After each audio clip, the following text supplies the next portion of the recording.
been since Penn State, and then we'll open it up for questions. Yeah. Great opportunity for our team to play another really good team Saturday.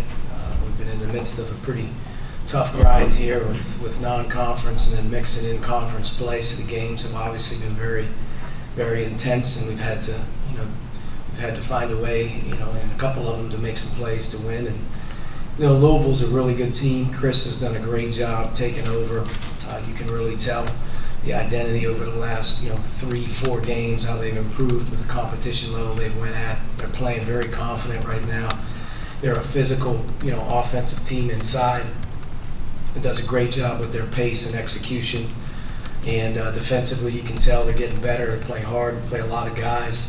And to me, this is going to be a game, and coming back in March, that both teams will look at and say that was a heck of an opportunity for us to get play quality non-conference game. And for us, we're excited. We've worked hard in practice.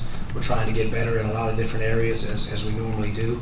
And we have a pretty good bounce about us right now. Okay.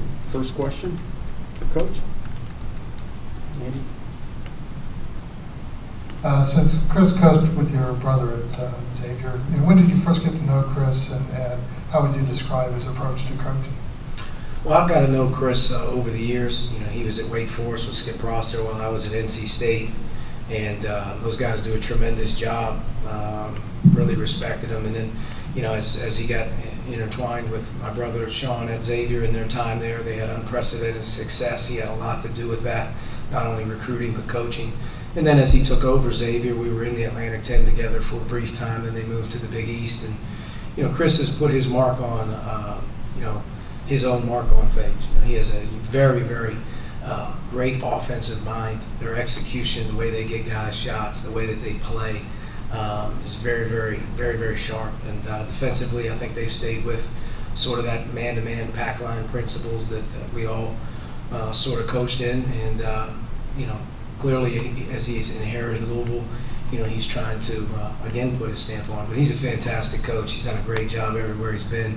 Got a lot of respect for him, and got a lot of respect for their staff. They do a really good job. What's maybe different about Louisville's identity this year as compared to kind of previous coaching staffs? Well, I think over, obviously a 15, 16-year period of time under Coach Pitino, the size and the pressing and the matchup zones and some of the things that they were known for will now change. Chris is bringing more of a man-to-man defensive principles to the table. And then offensively, they're a lot different just in terms of the philosophy. It's a more 4-round-1 look. And, Chris does a great job. He's probably as good as any coach in the country in terms of being able to get their bigs the ball for buckets, not just catches, but actual throw it to them and he get baskets. So it's a big concern for us coming into this game is defending the posts, and obviously defending them in transition. They do a really good job. And Jordan Wara, he's kind of mimicked him, off of some of the guys they've had on his previous teams where he can move him around a lot and run offense through him, and he's off to a great start. But I like their team. They're hard playing right now. They're very unselfish, and I think they're going to have a great season. When you see a big team like this, do you think, well, this might be a better game for you to use Deron Davis a little bit more? He's had success last year against Louisville. Yeah, Deron's a big part of what we're doing. He's getting better. He's getting in better shape. He's practicing more consistently right now. I think he feels better about himself. He's starting to get through some of the hard body aches and whatnot. Foul trouble limited him a little bit this past Tuesday at Penn State. He got himself a couple quick ones and never really got into the flow of the game. But we're going to need Deron. I talked to him yesterday. We're going to really need his presence on both ends of the floor. We need his size on both ends of the floor. And, Deron continues to be an important cog as we continue to develop.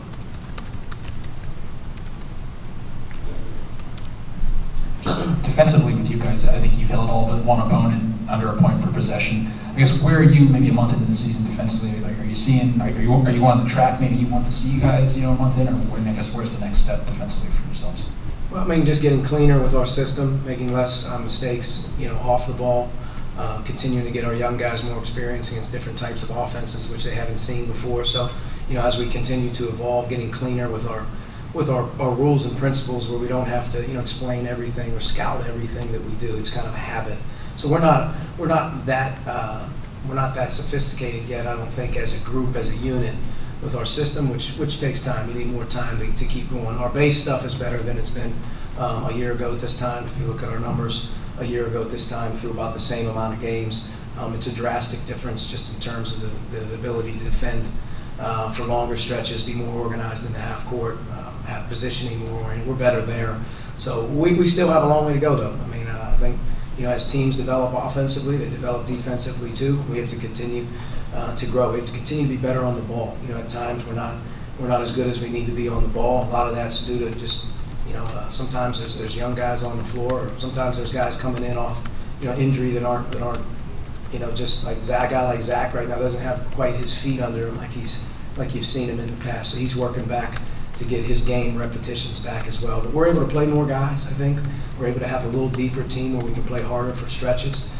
So not that you're ever satisfied or you're pleased with anything. I think we can always have room to grow. But from a defensive standpoint, I think, as of right now, we're doing okay. We have to become a better rebounding team. We have to do it more by committee. Right now, we're not blocking out as well as we need to. That's a big thing. We're fouling a little bit unnecessarily off the ball with reaching and slapping. That's something that can get cleaned up. But just in general, I think we're ahead of where we were a year ago, if you ask me. Okay, student Dustin. It seems like Al's been one of your most consistent players to this point in the season. Just how valuable have his contributions been to this point? Al's been good. He's been good. We're working hard on both ends of the floor.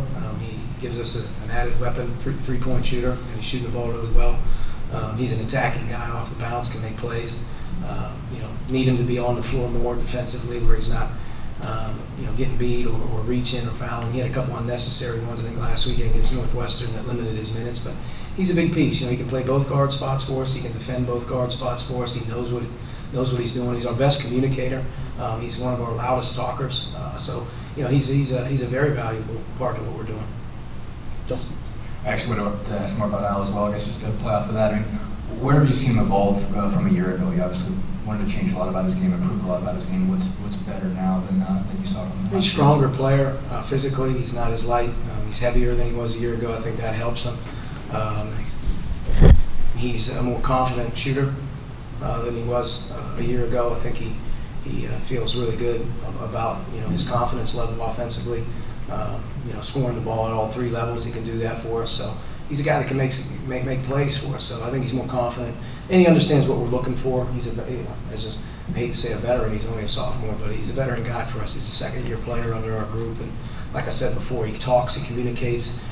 He's about the right things every day. He practices really hard every day. So I think he's being as consistent as he can be, and he's going to have. He's going to have a big role on this team, and he's got to continue to just kind of evolve and work at it. But he's doing really good for us right now. I was going to ask you about Al's shooting wise too. Just you talk about him being maybe more confident, but mechanically, is there anything different to his shot? Because it seemed like maybe in high school he had just hard to repeat form a little bit. I don't know if it was just like getting up underneath the ball, or just leaning a little bit. Does he change anything just in his shot? I don't think he changed anything. He's got obviously a year under his belt. He's had an off season in our program where we take a lot of shots in the off season in the summer. He's got a lot of repetitions under his belt, and he's a good shooter. He was a good shooter coming in, and who as a freshman went through a normal freshman up and downs, and had a streak there where he wasn't shooting the ball real well, but he's much improved in shooting. I think it's a repetition thing with him. He's stronger again. I think he has confidence in himself. He's worked really hard on his game. He loves the game. So he's a self-made kind of guy. He works at it hard, and like I said, we're kind of pleased where he's at with us right now, and hopefully he has some more big moments. For yourself, this is kind of the second year you go through this segment where got a couple conference games, not conference, then back to conference. Anything, from a coaching perspective that you've learned from last year to apply to this year that maybe you go back on, like, I wish I'd done this different last year, that you may plan to do going forward? Well, I mean, it really starts with the ACC Big Ten Challenge. For us, it's been Duke back-to-back years, and then you jump right into conference. And I think when you jump into conference play, I think as you've seen, every Big Ten team in general played too. You watch the games. I mean, they are really highly contested, seriously fought games that I think both teams, now that they've gotten through that awkwardness, like why are we playing an early season Big Ten game? I think this year every squad kind of knew coming out of the challenge, like this is a serious week of opportunities for the league it's a serious week for every team. I thought our guys really approached the games very serious. It felt like a February week, and now you come back out of it, and whether it's good or bad, you're looking Louisville straight down the barrel. So there's not a whole lot of let up. We always know that the end of November through December for most our season, in particular all of the Big Ten teams, it's about a 5-game gauntlet where every team in our league is going through a serious stretch of games that mean a lot. And, for us, Louisville's a very important game because it's the next one up. It's at home, and it's a great marquee non-conference game for both programs. But for us, it doesn't approach. I think the intensity level of last week will prepare us to play at the intensity level that it's going to need to be played at, which, like I told our guys, this game's going to require a lot more than we've been doing. It's going to require a lot more physicality. It's going to require a lot more attention to detail, a lot less mistakes, cleaning some things up, because this is in my opinion, just watching, this may be one of the best teams we play. Okay, last question. Seems like you put a lot of trust in Rob early in his career here. What has he done to kind of earn that trust from you, and what does he need to do to kind of continue to evolve and play with the ball in his hands even more?